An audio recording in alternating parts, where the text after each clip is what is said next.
Welcome in. It's the Lions 24/7 podcast, post-game edition. He is Sean Fitz. I am Tyler Donohue. If you're listening to us, we appreciate that. If you're watching us on YouTube over at the Lions 24/7 channel, thanks a lot. I encourage you to subscribe over there. Moving forward, we got a lot to talk about here. Penn State 2-0. They did it in a very, very impressive fashion, 44-13.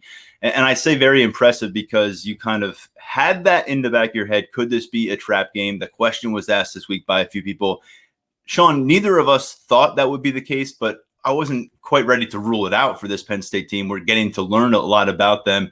They passed a milestone today. They built a 17-3 lead, scoring on each of their first three possessions. They're up 24-6 at halftime, and they cruise ultimately to a 44-13 victory. You never know what's going to happen with these MAC teams. I mean, we were talking before we went on the air. Penn State trailed to Buffalo a couple of years ago, 10-7 at halftime. So, your opponent is overmatched typically. You're more athletic than them. You're bigger than them. But you can still fall into those traps and fall into holes. And Penn State today, I mean, this is probably – and you said it before we went on the air, as cut and dry as of a win as we can really remember against a Division I opponent.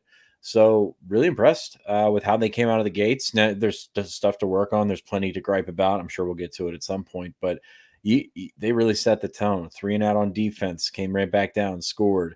Another 3-and-out, came right back down there and scored. And it looked like it might just roll up. I mean, I said it in my prediction the other day on the site. I wasn't crazy about predicting 41 points, I think it was, for Penn State, but they got there, and they look like they got there fairly easy. Probably should have been more points on the board, but did what they had to do against a Ball State team that was solid. We threw the MAC championship around a lot last week or this past week. They were a solid MAC team, but I don't know that that's a team that's going to really put a scare into a team that's as fast and athletic as Penn State. It's just two clearly different squads on the field today.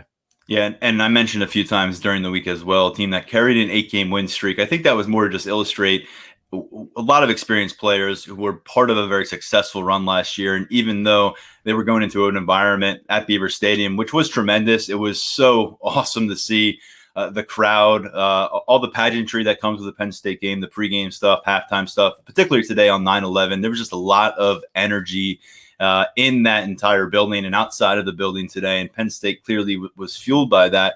But this was a Ball State team that you thought maybe out of anyone coming your way from the MAC, they would be equipped to deal with that because they played in a bowl game last year. They won 7 straight games, and you thought they had some veteran presence there, but it really didn't show up in any kind of notable way. Penn State marched down the field on each of its first 2 possessions, 70-plus yards both times.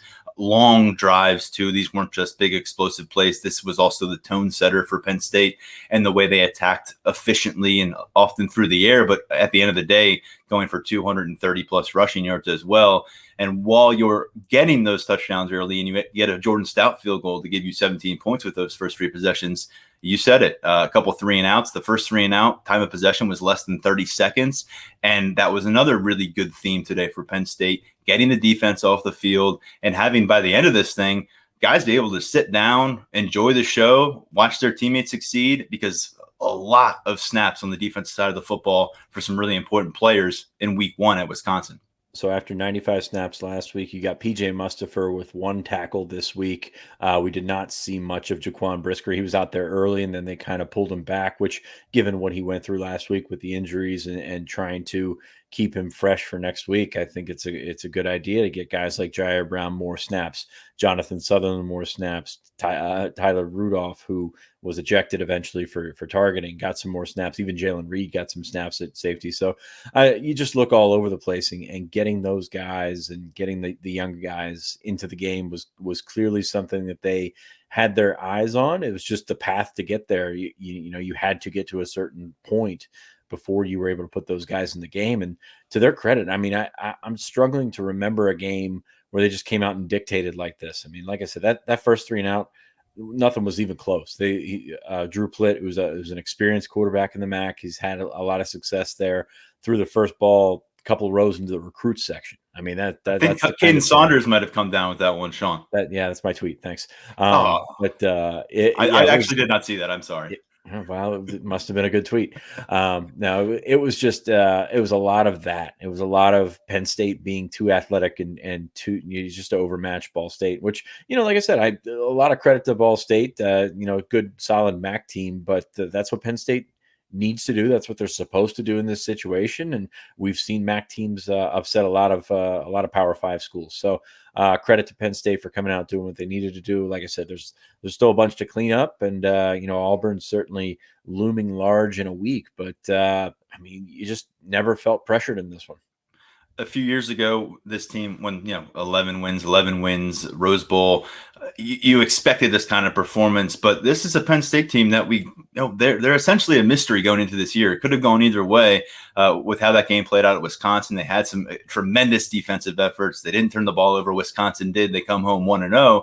But you still wonder, how are they going to react to that home environment? Is that energy going to fuel them? Is that energy going to trip them up coming out of the gates? Are they going to be able to sustain it and put together 60 minutes of football and not get caught up in emotions and everything? And they did a great job in that regard for the most part. But I think what was really impressive about this for Penn State was the way they came out and offensively showed a lot of different things and peeled back the curtain a bit and give you maybe a roadmap for the next 10 weeks on saying, hold up, you may not have any idea what this Penn State offensive attack is going to look like come mid to late October when you need to see this team starting to hit its peak.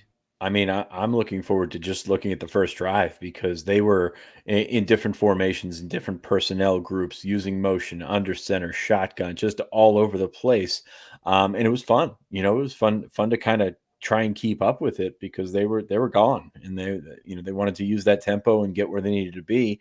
They did that. They're doing certain things that you kind of, as a Penn State fan over the last couple of years, kind of tore your hair out about, like not floating a back into the flat as a safety valve. Things as simple as that. You had 6 catches for 60 yards among the backs today. That's putting yourself in a position to set yourself up for the next thing. Now, what was interesting to me, the big plays were not there today. The big plays, Ball State sitting their safeties back, saying, if you're going to beat us, you're going to have to run around us, not run past us and throw over top of us. Penn State eventually did run around them with Jahan Dotson scoring a touchdown on a screenplay, but they just sat back and didn't want to get beat over top. Penn State, I think, only went over top 2 or 3 times and was unsuccessful in doing so. So that shows to me that you can grow in this offense a little bit. You can make adjustments where maybe not everything has to be the 60-yard bomb or whatever really spurred them to some points last week against Wisconsin. So able to establish the run, able to do some different things that you did last week when you had success against a really good Wisconsin front. Didn't quite impose their will, if you will, as much on Ball State, but only threw it 8 times in the second half. So they did try to get that running game going. As you mentioned earlier, a lot of things that they seem to be working on the fly. It's just kind of trying to get the running game going, trying to get some different looks and trying to improve your team instead of just scoring points. And I know points at the end of the day, points are what matters. But you're setting yourself up for the long term by trying to run some of these things and drill some of these things into your team. And you avoid any, is this a team that starts slow kind of talk? Because that happened last week. If you come out the gates here and you punt on 4 your first 5 possessions and you look like you're sleepwalking, you get on offense, people start asking questions. Mike Yursich answered the bell. Sean Clifford, this offense, they were ready to roll. And, something that we talked about going into this matchup was, would we see a bounce back performance from the rushing attack? You're right. They weren't able to just get north-south in this game and assert themselves in that way. But the way Ball State approached them, particularly in the pass game, it was, hey, we dare you to beat us in the open space. And unfortunately for Ball State, they needed to have an elite-level tackling game. And with Penn State's, there's just too many slippery athletes in the field. We saw even Kevon Lee, which I don't think is what you'd prefer him to do in a lot of Big Ten games, but bouncing it outside, and it paid off for him. In this case, it didn't pay off for him against Wisconsin, but against these Ball State defensive backs and linebackers, you saw him getting free for 10, 12 yards on plays that maybe should have been 4 or 5 yards instead. The same deal with Jahan Dotson in the open field. Parker Washington made some people miss, and that was just a consistent theme. Even Sean Clifford got out when he gets in the open field and he's searching like that. You realize just how impressive Sean Clifford is as an athlete when he's on a group of 5, on a group of 5 playing field when you got 11 guys at that level trying to chase him down. I feel like and I'm trying to figure out the right way to say this. A lot of East-West today, a lot of trying to Absolutely. run around guys. And that's not a concern, but like you get to some better defenses that can fly around a little bit. You're probably not going to be able to do that. You mentioned Kevon Lee when he came out in the second half, just run, first down, first down. Really having some success getting forward as we're so used to seeing. He ended up with 8 carries for 68 yards, 8.5 yards per carry. Pretty darn good for slow potting back that we've labeled him as. Noah Cain carried 20 times, which actually that number surprised me. I don't remember him carrying 20 times, but for just 69 yards, did not have a carry over 10 yards. That's actually a little bit surprising as well. Did get the touchdown, and you mentioned Clifford's 43-yard run got him, in position for those 66 yards. So the running game, good. I'll say the yardage number was surprising in terms of 240. Didn't seem like 240, but they had a couple of chunks in there, especially with the Clifford run. Again, not as much space as you would have hoped for Ball State, but they made the most of it. They did a pretty good job. And as that offensive line continues to try and come together, we only saw Eric Wilson today when the game was in doubt at left guard. Didn't see Anthony Wiggin at all. So as that continues to come along, maybe you make some strides in that area. But that's one that was, like I said, kind of surprising, the run game. The offensive line, still plenty to work on. We knew that was going to be the case regardless of who was in that left guard spot. But yeah, you come away from it feeling pretty good. 490 yards of total offense. And when you can be that split down the middle is pretty good.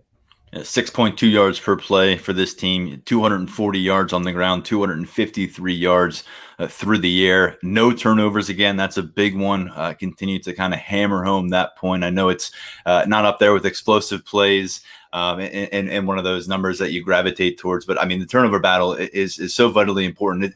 What I should have said is it is up with explosive plays. Those two things. Yeah. You had me worried there for a second. No, those are the two things that Franklin says is at the foundation of determining who's going to win a game. And today you didn't get those explosive plays, but neither did Ball State. And for a turnover department, you had the 2-0 advantage. After a week, you had a 3-0 advantage. We'll talk about those turnovers in a second because that's where Penn State really buried Ball State in the third quarter with some big defensive plays. But going back to Kevon Lee, we talked about Noah Cain as a receiver, 3 catches for 30 yards. He ends up with 99 total yards. Not his most efficient day on the ground, to your point, and he'll certainly improve upon that 3.5 average in most games. But Kevon Lee, he had that wheel route, really nice throw from Sean Clifford. Again, just a guy who was just on a different level as an athlete, running down the field against this Ball State defense, hauled that pass in. And today, Kevon Lee, really nice performance. I think he kind of typifies the bounce back for the ground game because Devin Ford, 6 carries, 32 yards, still don't necessarily, I think you still see separation from the top 2 guys and the next guy at running back, which is Devin Ford. But Kevon Lee, he can make plays like that in the open field, show off this athleticism we've talked about. And you got 2 running backs going over 90 yards offensively, run as a runner, as a receiver. That you're starting to look at a lot of balance here. And I think it was Mark Brennan who pointed out in a preseason conversation that was one area of this offense where it feels like Yurcich could maybe elevate, is getting the talent in this running back room, maximizing it by lending itself to the pass game. And we saw a little bit more this week in terms of 2-back sets. There were a couple guys in the game at the same time. Kevon Lee, his best play of the day, I think, was that wheel route for 24 yards, which I'll be honest with you, I did not really see a wheel route to Kevon Lee being a successful vessel for Penn State. But here we are. I actually looked to see if that was his first career catch, and I looked and found out he had 12 last year, which surprised me as well. So yeah, but yeah, it was good to see that. And speaking of the passing game, just all over the place in a good way. And we've said a lot about Penn State's passing game in the past year. But they spread the ball around, 10 different receivers, 20 for 22 catches. Parker Washington leading the way with 6 catches, 57 yards. Jahan Dotson, 5 catches, 65 yards, and a 25-yard touchdown. Did a nice job spreading that around. As I mentioned earlier, Noah Cain really seems to be coming into his own as a receiver. Got the tight ends a little bit more involved this week. We knew that would be the case. Theo Johnson caught his first career touchdown pass from your boy, Daquan Roberson, who did get in the game for the last, I think, 5.5 minutes. First completion, first touchdown. They were able to get him some action out there late. Sean Clifford kind of was throwing it back to his redshirt freshman year. I think it was on the road at Pitt. Nasty night there in Pittsburgh. Penn State was putting it on the Panthers. He got in late in some relief of Trace McSorley with Tommy Stevens out injured. I think he threw a touchdown on his first completion. So he was kind of recollecting on that. He was proud of Daquan Roberson. I am certain that 2 weeks from now, when Villanova comes to town, you would love to get Daquan Roberson a lot more work than that. I think they got him in there with under 7 minutes remaining in this game. But hits Theo Johnson. Let's not underrate Theo's moment there too. His first career touchdown. I think he's going to have many as his career goes on. Sean Clifford actually brought up Mike Gesicki when talking about Theo Johnson in terms of his ability to go up and make plays that you're not supposed to be able to make in traffic. And we haven't had a chance to see a lot of that from Theo. We haven't seen that much tight end usage. Maybe that changes next week. But to your point, certainly more than last week against Wisconsin. And the targets were all over the place. You saw Keandre Lambert-Smith involved just a bit, Cam Sullivan-Brown as well. But how about this? Marquise Wilson hits the ground running as a wide receiver and a cornerback. We didn't see him against Wisconsin. We see him on both sides of the ball this time around. First career catch, a modest 3-yard gain, but as he would say after the game, one of the biggest moments of his career, being able to make that first college catch, and then see him making a tackle over at cornerback, getting some significant work in the defensive secondary. And according to James Franklin after the game, no one has played on both sides of the ball for Penn State like that since Justin King. And a great moment for Marquise Wilson, and a kid that I've said back since we talked about this possibility, I think he can be a game changer, even if you get the ball in his hands once, twice, maybe 3 times a game. Yeah, I mean, it's the guy that changed the game as a true freshman, as a defensive back. But we'll see what happens. I know some guys are high on him in the building in terms of what he can do. Gives you a little bit something different, or something a little bit different. Sorry, it's fairly late here, but something a little bit different than the rest of those receivers. Got out there and got into some space. We knew he was going to play this week. We didn't know he was going to play on both sides. That's pretty impressive to come out and do that and play some regular snaps, not just playing 1 or 2 snaps here. So that was pretty cool to see that catch for Cam Sullivan-Brown. I don't know that Clifford gets away with that throw against a bigger time opponent, but Sullivan-Brown with a very nice catch. As we've grown accustomed to him being fairly reliable. So I think that's where you start. Clifford, up and down, came out very hot, cooled down eventually, but still a couple of things showing up that, could affect his mechanics with happy feet and stuff like that. But when he's confident, when he's going, that's what you're going to see. You're going to see what you saw today. So pleased with that development. Still some work to be done there. But I also liked, while we're on Clifford, how Penn State used its quarterback run this week. It was much more efficient. It was much more it kept the quarterbacks out of danger. Clifford was pretty much the only one that ran, but kept the quarterbacks away from hits and things like that. He picked up that 43-yard run. So like what I saw there. And it's, you see some of the evolution on the surface of this offense, just kind of figuring out what they are, figuring out how much they can get away with, which is oftentimes going to tell you what you are. And I think that's a pretty cool thing to watch on the fly here as they continue to go. I also found it interesting. Sean Clifford said afterward that Yurcich is going to be all over the place. He's not going to be a guy that runs inside zone and RPO, which they got rid of a guy that runs a lot of inside zone and RPO last year. So I don't think that was meant as a shot, but it was certainly an eyebrow raiser. That offense continues to come along. Like I said, I'm looking forward to taking a look at that first drive and seeing where Penn State really changed some things up and got some things going, because it certainly worked early. Sean Clifford now the 10th quarterback in Penn State history to hit the 5,000 passing yards mark during this current 6-game win streak for Penn State. 10 total touchdowns, 2 interceptions. The stat line today for Clifford: 21 of 29, 230 yards, 1 passing touchdown, 1 rushing touchdown, 66 total yards on the ground for him, with that 43-yard as a long. And something else that's here to stay, aside from the unpredictability apparently in this offense with Mike Yurcich on a week-to-week basis, is the under the center stuff. We saw it early, and James Franklin joked that all the excitement about it was already worn off by the time they used it on a goal line situation. We saw a quarterback sneak from under center where it was just the niftiest thing. Sean Clifford extended his arms, he dove forward, and he was in the goal line just like that. It was a touchdown. And then earlier, first snap of the game from under center, and Sean says, Sean liked that we were so interested in it, and so did James Franklin, but they're having fun. You can clearly see that this, Franklin's letting this offense take its shape. He's letting Mike Yurcich be the mad scientist that we understand him to be, and Sean Clifford is sitting shotgun in this journey. And through 2 games, steadily, we're getting a little bit more and more. And again, your curiosity certainly starts to creep up here. They seem more relaxed, right? I mean, that's absolutely.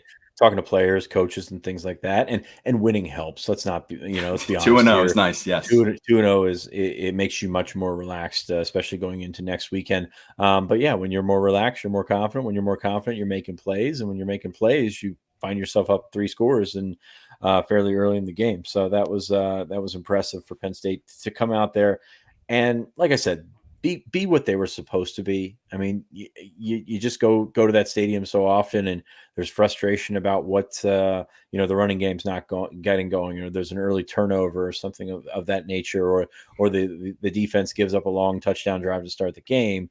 You didn't see any of that this week, and you got to sort of tip your hat to the coaching staff for getting those guys prepared, getting them ready to go. And while we're on it, defensively, Brent Pry very adamant about bringing pressure early, and 2 3 and outs will really set the tone for where Penn State's defense wanted to dictate what Ball State was able to do in offense.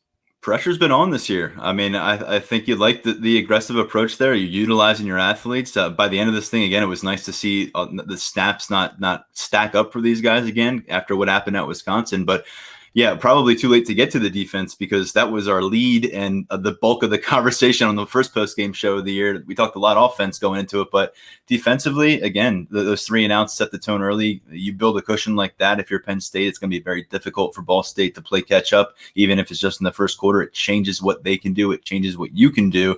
And I thought by the time we got into the third quarter, where it was time, you were smelling that blood in the water, but the Penn State's offense hadn't really gone out and delivered that dagger itself. They sputtered a bit. They had some field goals. Jordan Stout missed a field goal at one point, but your defense came up huge. And it was the guy I wrote about yesterday, Jesse Luketa, and the guy I spoke about with earlier this week on the podcast, about how much respect he has garnered in this locker room, learning 2 positions at a starter's level. And right now, I think it's very clear. Defensive end, and we heard from Franklin, this is future. I think it's what is going to be his biggest impact for this Penn State football program. He goes up and stabs a one-handed interception, strolls into the end zone, 15 yards, touchdown. That put that game away 31-6 and delivered an incredibly memorable moment for 4th-year player Jesse Luketa. He said after the game he's dropped a couple of those in his career, and he was not letting this one get away. But I agree with you 100%. He was much better on the edge. Did an admirable job filling in at the middle for Ellis Brooks, but much better on the edge. Just can wreak a ton more havoc there and make some plays, as you saw today. I'm curious to see how good this defense is. I don't know. I think it can be really good. I still think there's strides that need to be made, especially, at defensive end, where you talked about, and of course at linebacker, which is a little bit thinner than they'd like it to be, but they got some guys, some more reps today. They got Elston into the game. They got Kobe King into the game. A bunch of defensive linemen. Fatuma Mulba was in there a decent amount. We're talking like redshirt freshmen. Some Vilbert Smith in there, and Mean Vanover in there, and guys that you want to start. Yeah. You want to start getting reps on their ticker at this level of the college game. Like I said, it was good to see that stat sheet and see Mustipher down at the bottom, Jair Brown, Brisker, all those guys down at the bottom. It was a nice little. I don't want to call it. I don't want to say that they kind of went through the motions or anything like that, because they certainly didn't, but because they were out there and being aggressive. Curtis Jacobs, I thought, played a really good game, even though he's not really showing up much on the stat sheet that I have in front of me. 2 tackles with that really good sack. But I felt like he was all over the place when he was in there. Nick Tarburton played well, I thought, and Daquan Hardy got the other turnover for Penn State. He started the season off very strong in the slot. Yeah, they included Daquan Hardy in the starting lineup. I think they listed 12 guys. They had 3 linebackers, and I think they listed 5 defensive backs. He's their starting nickel back, and they're going to go to that 5 defensive back set quite a bit. We saw him play a ton at Wisconsin, and then he comes up with a big interception part of that third quarter. That was after Lucetta scored, so that was just kind of twisting the dagger that was already delivered. But nice moment for Daquan Hardy, James Franklin, and Jaquan Brisker, and a bunch of guys on this team have pointed to him as somebody that had a really strong preseason camp, and clearly came out, and it's not an easy cornerback room to win a first team role. He went out and won it. I think he surprised a lot of people on the outside that he did it. And here through 2 games, you're starting to understand why.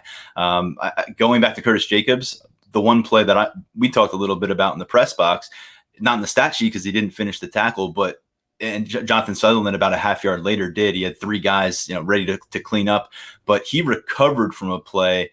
And it reminded me a little bit of something we used to see with Micah Parsons, where he would work his way out of position by his angle of pursuit.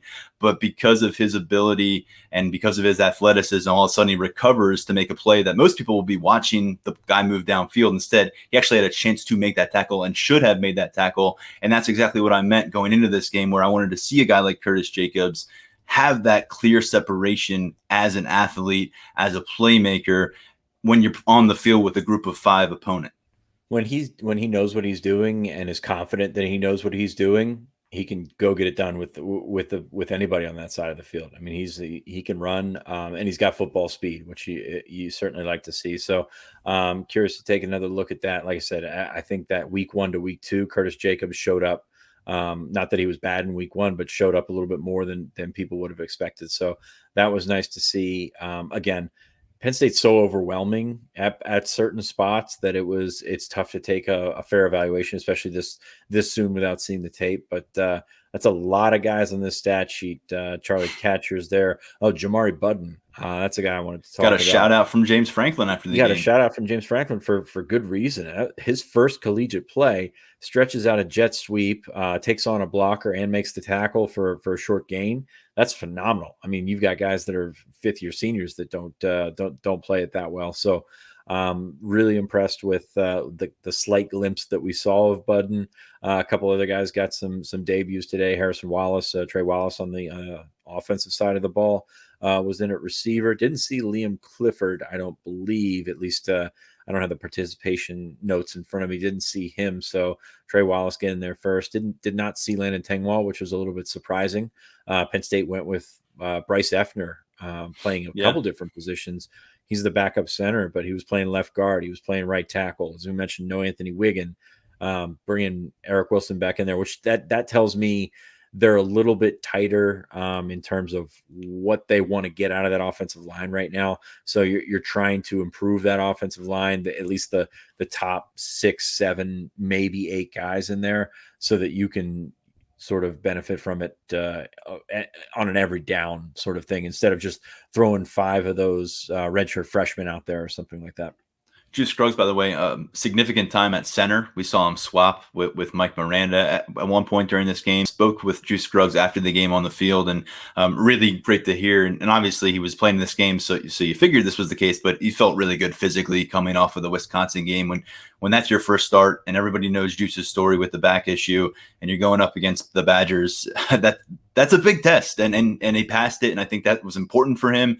And here he was playing center, playing some guard, moving around a bit, and Eric Wilson, that's your guy. That's your guy at left guard now. We saw Bryce Effner get in there as the game wore on, but there was no rotation deal here. And it's going to be interesting because let's remember, he was initially committed to this Auburn squad, thought he was going to be part of their offensive line plans, coming to Penn State as a visitor. That's kind of a cool storyline to follow here. And Eric Wilson, from what I hear from a guy like Juice Scruggs and what I heard earlier this week from another player, not just reshaping himself to take on this leap going from the Ivy League to Power 5 football, but doing it from a physical level too. It's not just getting ready to game speed and getting ready to a new level of opponent. He's shed apparently 20 pounds or so since he arrived on campus in May. So a guy that took a little bit of time to get himself in that rhythm. They left that left guard spot open, but by the time you got through 4-5 possessions of your season, pretty clear that Eric Wilson was going to fill that role for you. And I don't think we saw anything today that changes that conversation.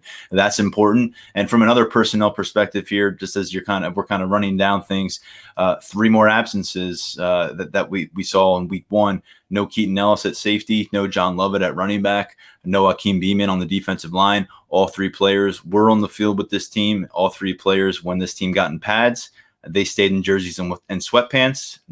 None of them traveled to Wisconsin. Again, all 3 we thought could be significant factors for this team, maybe starters, 2 deep guys, but certainly involved. In each case, we don't have an answer for you. Might get asked again this week, but 0 for 2 in seeing these guys in pads for Penn State. And this could have been a really good game for Keaton Ellis, I think, especially out of those 3. Still learning the position, get yourself some experience back there, and given how it played out with Brisker, where they weren't trying to use him all that much, that's a lot of reps that you missed out on. So it's hard to say where he fits into the mix when he comes back, but that's tough missing a game like this. It's just missing a game like this, maybe missing the Villanova game or whatever. Doesn't sound like it's much, but it really could have gotten you there. And by the way, Tyler Rudolph is not going to get a chance to play in the first half next week. Yeah. You got a targeting ejections. Whatever. We're not. Well, that's an excellent point, man. I mean, that's an excellent point because if at this point you can't count on Keaton Ellis being available. If you're down Tyler Rudolph, you're playing against an Auburn team here that has the weapons that Ball State did not have.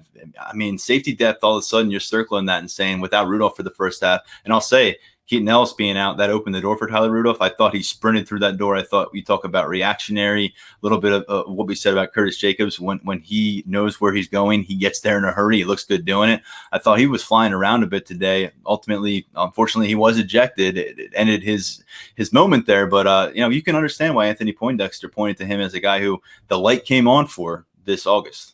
Yeah, still waiting for some more progress there, but yeah, you're right. He was flying around. He flew around a little bit too hard, and now he won't get to play the first half of next week. But he was around. He was trying to cover over top, and I actually thought he hurt his leg worse than he did. I think a quarter earlier he was out there, or maybe the drive prior to the targeting penalty. He got undercut by Kalen King and the receiver, and I thought bad things when he came up from that. But to his credit, he was in there. He was certainly involved in some tackles here. Second leading tackler, 5 tackles, 3 solo.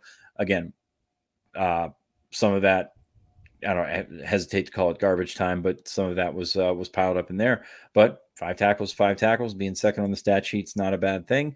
Tyler Rudolph got some experience. Keaton Ellis didn't.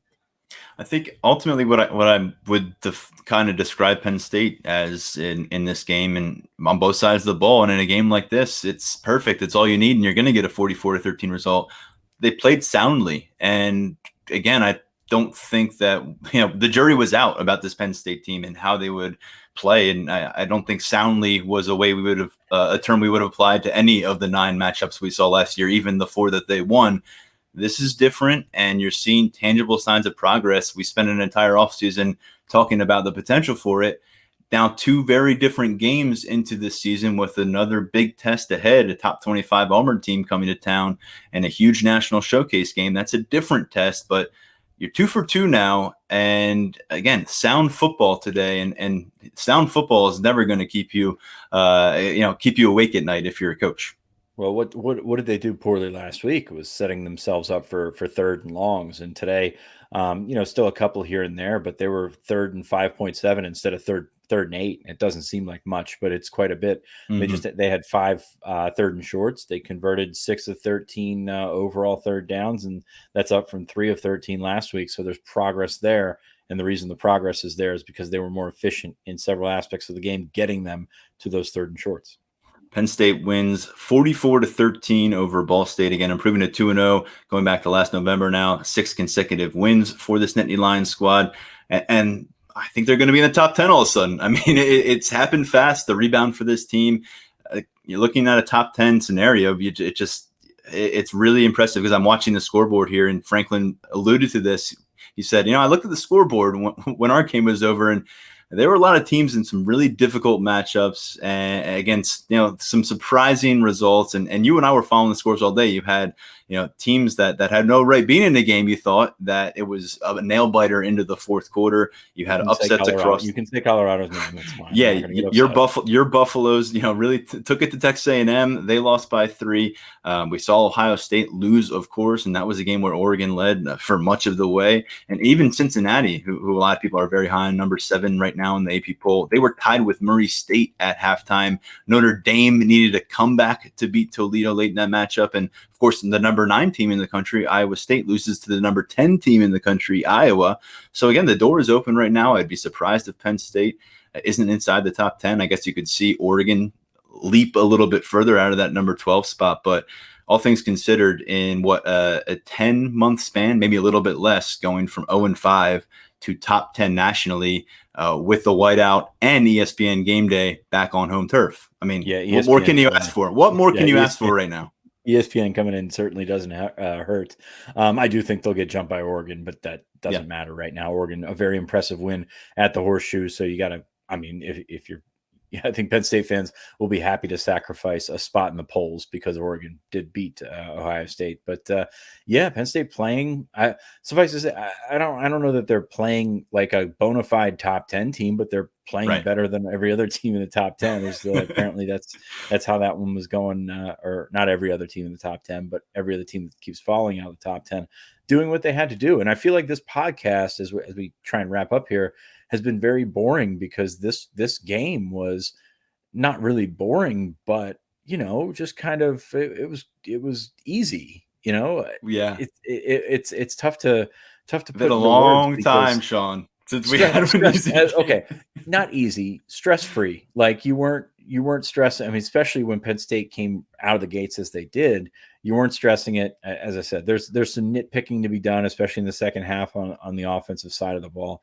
But it was a stress-free game for everybody. I'm sure everybody that was in that stadium was happy to be back and then happy to see the performance that they had. Stress-free Saturdays. You don't get too many of them in the fall, and especially after you had the heart palpitations last weekend for Wisconsin. Probably resting a little bit easier this evening.